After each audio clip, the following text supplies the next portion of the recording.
Hey, what's going on, guys? Here for today's video, just wanted to share with you this completed build. So you have seen the work in progress sort of on this. I did a sort of work in progress video slash kind of tutorial video on how to do a couple of simple detail up techniques on kits using some plot plate, where on this kit I added the small little like fin details on the sides of the shoulder armor, and then also added the kind of grading sort of detail there on the back side of the legs, that sort of like dotted line looking details. So if you didn't see that video, you can go back and check it out. But now I've got the kit all painted up. I've been kind of like chipping away at it as just kind of like a little side project. I got it painted up in some pretty unique colors here, and then went for a pretty clean finish on this and got it based up, and here's how the final product turns out. So I'll have the paint colors down in the video description if you're interested, but for the main coloring I wanted it to be a lot more subdued than kind of like the blue and green original color scheme, and so I went for still pretty much the same like color layout, but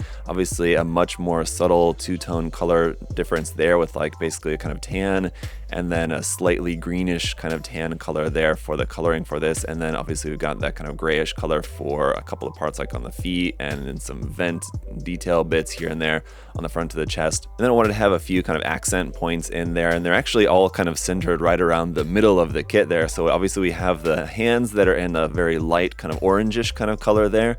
You can maybe take a guess as to what I may have been watching at the time while I was building this, or rewatching at the time, that kind of sparked that inspiration for the color of the hands. But it's just kind of a really unique accent point that I've seen before, where you kind of pick out one particular part of the frame, and a lot of times it does end up being like the hands, where it'll be painted in a different color, and you can just imagine this as, you know, an actual machine in real life. The hands, the manipulators, are like a very complex part of the machine where you have a lot of moving parts there that all kind of work together, and so you can imagine that maybe in real life they might be in like a different color, just because like a whole different kind of part of the machine, kind of different from how the rest of the mobile suit operates generally. So anyway, really happy with how that color came out. I like that it's orange, very clearly orange, but it's not super like bright orange. I like that it's a really nice sort of pale orangish color, almost kind of peach looking, I guess. But then I also added that white color band there on the thigh. I've done that before on a couple of kits. It's kind of like a favorite spot of mine to add a color band on mobile suits there, kind of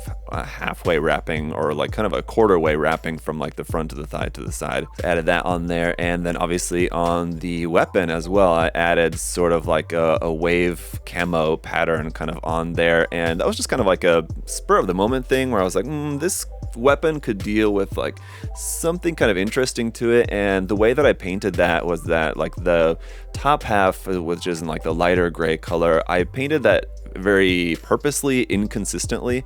So like the opacity of the paint on the top half is not like perfectly like 100% opaque over the whole part of it. I wanted it to look like maybe that wasn't out of the factory like that was maybe something that was added later on. You can imagine maybe like by soldiers at a base, or kind of like in the battlefield, something like that, just to kind of add a little bit more creative style or flair kind of to that, sort of like made to look like camo, but you can't imagine that would be necessarily very effective as like camouflaging on a gun, right? But I intentionally wanted it to look a little bit like uneven, so that it doesn't look like that's how it came out of the factory, but it was added on later kind of thing. And then for the rest of the mobile suit, like I said, I went for a pretty clean finish. I went for, there's like a little bit more kind of dirt buildup around a couple different parts, like on the vents around the back side, the bottom of the leg, and then like obviously the venting around like the main thruster vents kind of the backpack.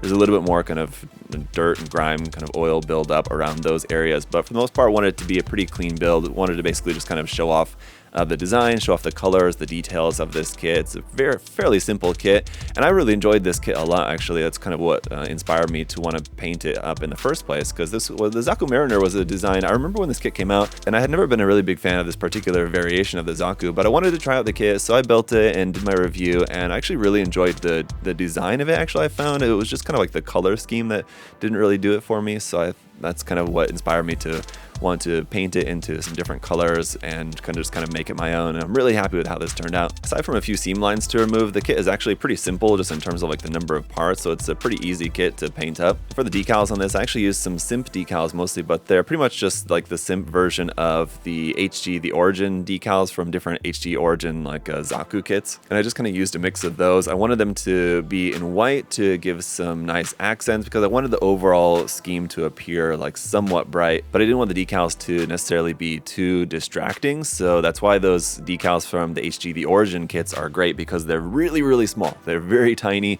and you can see just like some of the ones on here are just really small on there. And so definitely took some time to put all those decals on there. There's a fair amount of them, but I think that it kind of worked out well that they're not like super obvious necessarily. But anyway, then lastly, I used some Aurora film for both the Monoi and like the kind of camera lens sort of whatever that is there on like the center of the backpack, which is basically just like an Aurora sticker that you just had basically cut out to shape, and then you just apply it on there. Kind of tricky to use, but it ends up looking really nice. And then for the base, that's actually like a plastic box that was for like some cosmetics or something that my wife had that she was throwing out, and I thought, oh, that could make for a good base. But the problem is that that plastic that's used for that is meant to be like super like oil resistant and everything, so paint does not want to stick to it very well. So I had to use some of that super strong like Krylon spray primer, which is actually made for like priming metal, and it's what I used on a couple of metal kits that I've painted in the last like couple months. So I applied that on there first just to be able to get a surface that like paint would actually stick to, and then I did just a black primer on top of that, and then just painted gray. And it's actually like a few different tones of gray, kind of from darker at the bottom and it goes to lighter at the top. Hopefully it's that you guys can see that. It's definitely quite subtle. And then I also used some Mr. Hobby weathering color there on the base as well, just to give it a little bit of kind of nice coloring to that, even though it's just like a gray block. But I think it ends up actually looking really quite nice, and it has a little bit of a glossy shine to it. It looks sort of like a semi-gloss satiny finish to it compared to the very matte finish of the kit. I think looks really nice in combination. So that's it for this build, guys. Let me know what you think down in the comment section below. Thanks so much for checking out the video here today. You can check out more Gunpla and paints and tools and supplies and all that stuff at the link in the video description to USA Gundam Store. Lots of great stuff on there. Not sure if this particular kit is still in stock or not, but you can definitely check out some more awesome kits there on the website. And just thanks so much for checking out the video here today as well. If you enjoyed it, leave a like. You can also subscribe if you're not subscribed yet, just to make sure that you don't miss out on any future videos like this. So stay tuned, because I do have some more cooking. But for now, thanks so much for all your guys' support. Until next time, we'll see y'all later. Bye, guys.